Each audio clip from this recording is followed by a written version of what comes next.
मैं पूरे सम्मान के साथ मोहन भागवत जी से 5 प्रश्न पूछना चाहता हूं। देश भर में सबसे भ्रष्टाचारी नेताओं को मोदी जी ने अपनी पार्टी में शामिल करवा लिया। मैं मोहन भागवत जी से पूछना चाहता हूं, क्या इस प्रकार की राजनीति से आप सहमत हो? आरएसएस बीजेपी की मां समान है कि नहीं है? क्या बेटा इतना बड़ा हो गया कि मां को आंखें दिखाने लग गया? क्या आप इससे सहमत हो कि जो नियम आडवाणी जी पे लागू हुआ वो मोदी जी पे लागू नहीं होना चाहिए? ये आरएसएस वाले कहते हैं हम राष्ट्रवादी हैं, आरएसएस वाले कहते हैं हम देशभक्त हैं।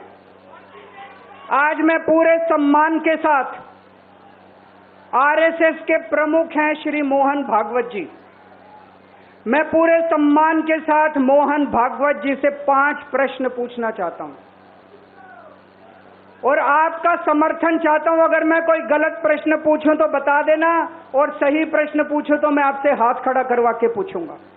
मेरा पहला प्रश्न है मोहन भागवत जी से, जिस तरह मोदी जी देश भर में लालच देके या ईडी और सीबीआई की धमकी देके डरा के दूसरी पार्टी के नेताओं को तोड़ रहे हैं, पार्टियां तोड़ रहे हैं, सरकारें गिरा रहे हैं, क्या ये देश के लिए सही है? मैं मोहन भागवत जी से पूछना चाहता हूं, क्या आप नहीं मानते कि ये भारतीय जनतंत्र के लिए हानिकारक है? पूछना चाहिए कि नहीं पूछना चाहिए मोहन भागवत जी से? मेरा दूसरा प्रश्न है उनसे, देश भर में सबसे भ्रष्टाचारी नेताओं को मोदी जी ने अपनी पार्टी में शामिल करवा लिया। जिन नेताओं को कुछ दिन पहले मोदी जी ने खुद सबसे भ्रष्टाचारी बोला, जिन नेताओं को अमित शाह जी ने खुद भ्रष्टाचारी बोला, कुछ दिन के बाद उनको बीजेपी में शामिल करा लिया। मैं मोहन भागवत जी से पूछना चाहता हूं, क्या इस प्रकार की राजनीति से आप सहमत हो? क्या आपने कभी ऐसी बीजेपी की कल्पना की थी? पूछना चाहिए कि नहीं पूछना चाहिए मोहन भागवत जी से? मेरा तीसरा प्रश्न है मोहन भागवत जी से, बीजेपी आरएसएस की कोख से पैदा हुई है कि नहीं है? कहा जाता है ये देखना आरएसएस की जिम्मेदारी है कि बीजेपी पथभ्रष्ट ना हो। मैं मोहन भागवत जी से पूछना चाहता हूं, क्या आप आज की बीजेपी के इन कदमों से सहमत हैं? क्या आपने कभी मोदी जी से ये सब ना करने के लिए बोला? मोहन भागवत जी बताएं कि क्या आपने मोदी जी को ये सब गलत हरकतें करने से रोका कभी? पूछना चाहिए नहीं पूछना चाहिए? मेरा चौथा प्रश्न है मोहन भागवत जी से, जेपी नड्डा जी ने लोकसभा चुनाव के दौरान उन्होंने कहा कि बीजेपी को अब आरएसएस की जरूरत नहीं है। आरएसएस बीजेपी की मां समान है कि नहीं है?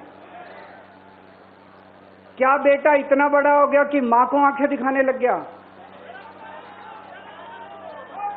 क्या बेटा इतना बड़ा हो गया कि आज मां को आंखें दिखाने लग गया? जिस बेटे को पाल पोस के बड़ा किया, जिस बेटे को प्रधानमंत्री बनाया, आज वो बेटा पलट के मां को अपनी आंखें दिखा रहा है। मातृतुल्य संस्था आरएसएस आज वो बेटा अपनी मातृतुल्य संस्था को आंखें दिखा रहा है। मैं मोहन भागवत जी से पूछना चाहता हूं, जब नड्डा जी ने ये कहा तो आपके दिल पे क्या गुजरी, आप जरा बताइए इस देश को। क्या आपको दुख नहीं हुआ?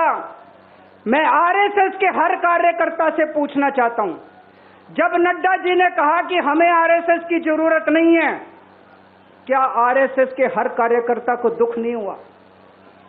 मेरा 5वां प्रश्न मोहन भागवत जी से मैं कहना चाहता हूं, आप ही लोगों ने मिलकर कानून बनाया था कि 75 साल के होने पे कोई भी व्यक्ति रिटायर होगा।